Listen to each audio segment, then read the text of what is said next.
Hello, friends. On November 4, 1914, the British ship Endurance crossed stormy seas and was moving towards the world's most dangerous and mysterious continent, Antarctica. A crew of 28 people was aboard this ship. The command was led by an explorer, Sir Ernest Shackleton. He desired to achieve that which no one else had ever before: to walk across the continent of Antarctica. You heard it right, friends. In a time with no smartphone, no GPS, no modern technology, in the temperatures as brutal as -50 degrees Celsius on this icy continent, in the midst of snowstorms, from one edge to the another, he wanted to cross this continent on foot. He planned to reach the coast of Antarctica on this ship through the Weddell Sea. Look at the map. Their plan was to land here exactly and start trekking to the South Pole, crossing which, he would then walk across to the Ross Sea. In total, this trek spanned 2,900 kilometers. If everything went according to the plan, it would have taken about 120 days to finish. But how badly did this plan fail, and the struggles they endured, neither they nor you can imagine it, friends. On November 5, 1914, Endurance reached a whaling station on the South Georgia Island. This was the last human settlement on their way. If you look at the map, this group of islands is present near the tip of South America. Just south of them is the protruding part of Antarctica. This is called the Antarctica Peninsula. Beside it is the Weddell Sea, a sea that is surrounded by Antarctica on 3 sides. Because of this, the ice cannot flow out easily, and there is a dense permanent layer of ice. The weather was bad that day. So were the conditions in the Weddell Sea. People told Shackleton to delay this mission, because continuing in those conditions would be very risky. But Shackleton insisted. It didn't matter to him and they continued. December 5, 1914. Endurance kept moving forward and soon, their worst fears came true. The ice in Weddell Sea was much heavier and denser than expected. But Shackleton kept moving forward. January 18, 1915. After sailing along the edges of the ice for a while, the ship got stuck completely. A few days later, some crew members saw a 15-feet-long chasm in the ice about 50 meters away from the ship. This chasm was their last hope to get free. For 3 hours, the ship was driven at full speed of the engines, to try and get out of the ice. But the ship didn't even budge an inch.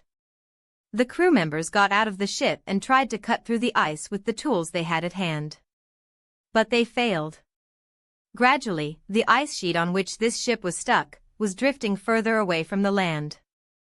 The point on Antarctica where the crew was planning to land is called the Weddell Bay.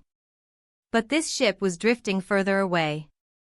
They drifted away 60 miles. The problem was that there was water between the ice sheet and the Weddell Bay.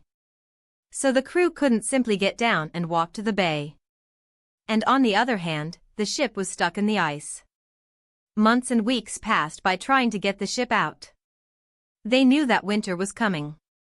And there, winter means 24 hours of darkness. 4 weeks and months, they won't get even a single minute of sunlight. Shackleton ordered everyone to spend the winter on the ship. But winter meant that it would get even more colder. There'd be snowfall and snowstorms. The ship was under increasing pressure of the ice. A photographer, Frank Hurley, was also present on this ship with his camera. These photos were taken by him then. In these you can clearly see how the ice surrounding the ship was crushing it. On September 30, 1915, cracks were visible on the ship. But the crew hadn't lost hope. On October 24, 1915, at 6:45 p.m., suddenly, due to the immense pressure, the ice sheet broke apart and one of the pieces hit the ship. A heavy piece of ice broke Endurance's stern post, and water began to seep into the ship. The crew members set to work immediately. They tried to pump out the water. They kept at it for 3 days continuously. But the water was seeping in faster than it could be pumped out.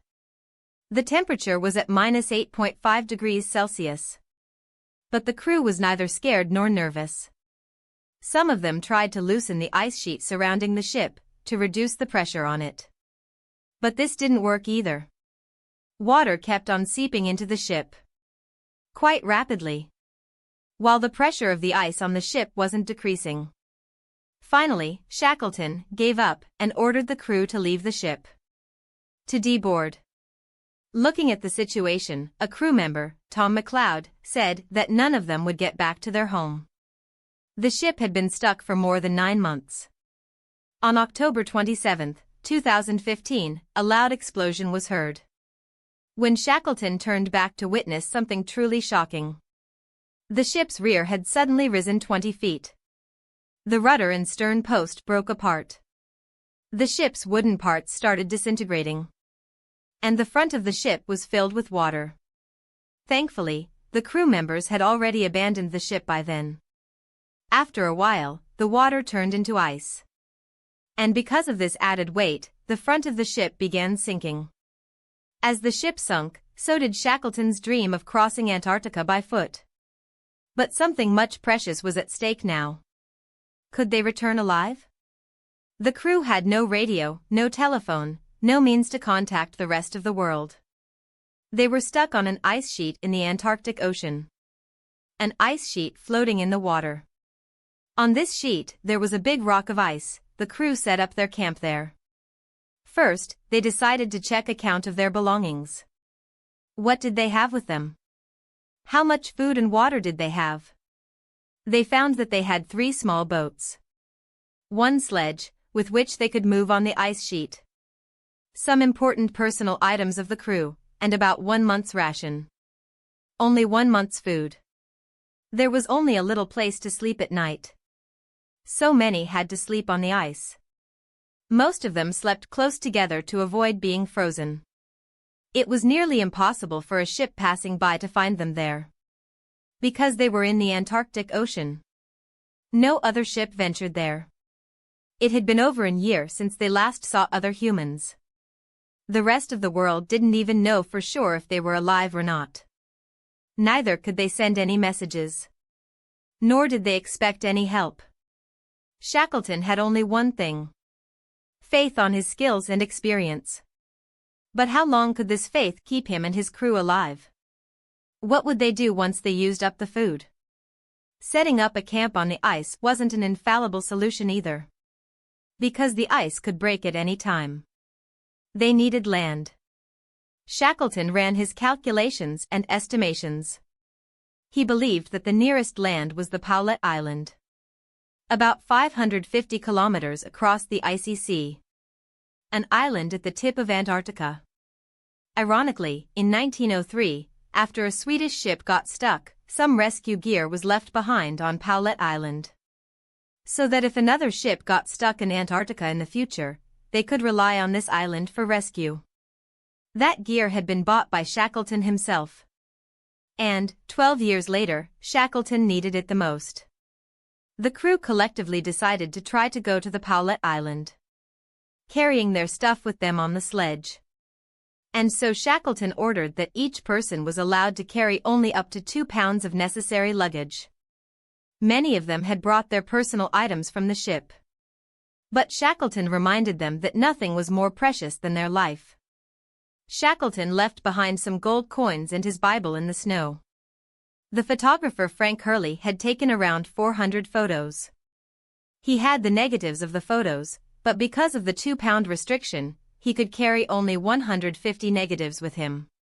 These 150 photos later presented this historical event to the world. A few weeks later, due to the shortage of food, the puppies living with the crew had to be killed. They had nothing else to eat. After a few days of preparation, the goods were loaded onto boats and sledges. Each boat weighed about 1 ton. It wasn't easy to pull them. Fate wasn't on their side, because by then, summer had returned to Antarctica, and temperatures were increasing, causing the surface of the ice sheet to become softer, making it difficult to pull their luggage. After 3 hours of hard work, when the crew looked back, they saw that they had crossed only 1 mile. The road ahead kept getting worse. Shackleton decided to camp there until this ice sheet floated closer to land. The ice sheet on which they set up their camp was later named Ocean Camp. Shackleton delegated some work to each and every crew member, so that they won't be bored or feel depressed. On November 21, 2015, the pressure on the rear of Endurance had increased so much that the ship began bouncing on the water. It was airborne for a while, before sinking completely under the ice. The crew members were only a few kilometers away from the ship. They witnessed this entire incident. Although they had already abandoned the ship, but seeing it sink like this left a deep emotional shock on them. As if their last link with the world had broken. Only the ice sheet remained, and the ocean camp they built on it. Over the next few days, things went well. But a few weeks later, this ice sheet started floating towards east, further away from land. So on December 23, 1915, Shackleton decided to leave the ocean camp. And once again, he decided to walk. But after walking a few kilometers, suddenly, they were faced with thin ice and water. They could neither move forward nor back. Once again, they set camp on this ice sheet. Looking at the food shortage, Shackleton put in some strict controls. The crew was given 1 biscuit a day, some diluted milk, some cocoa, and a small amount of high-fat meat paste from the cans they were carrying. Apart from this, the crew started hunting the seals and penguins they could find. In reality, there was a frightening food shortage, but Shackleton would often lie to his crew members about food quantities to keep them motivated. "Don't worry, lads. There's enough food to keep us alive." He knew that if they wanted to survive this situation, it would take a long time. As such, the thing they'd need the most was mental strength. This is true for us too, friends. To overcome most challenges, you need to be mentally strong. In India, a living example of this is Dinaz Vervatwala. In 2005, Dinaz faced a crisis. There was a fire at her home. In that fire, she suffered 53% burns on her face and body. Doctors had said that living a normal life would be difficult for her. But Dinaz turned that tragedy into her biggest strength. After she left the hospital bed, she relied on her mental strength to make a Guinness World Record within a few years. She surprised the world by doing aerobics for 26 hours straight. Today, Dinaz is not only a fitness trainer, she is one of the top coaches in India for mental and physical fitness. She has trained celebrities including Olympic medalists and Bollywood stars, including many famous people like Saina Nehwal, Palila Gopichand, actor Chiranjeevi, and Chandrababu Naidu. But why am I talking about Dinaz suddenly? Because friends, today, in this video, I'll like to introduce my new platform, Edaria.io. You've seen my courses on Dhruv Rathi Academy.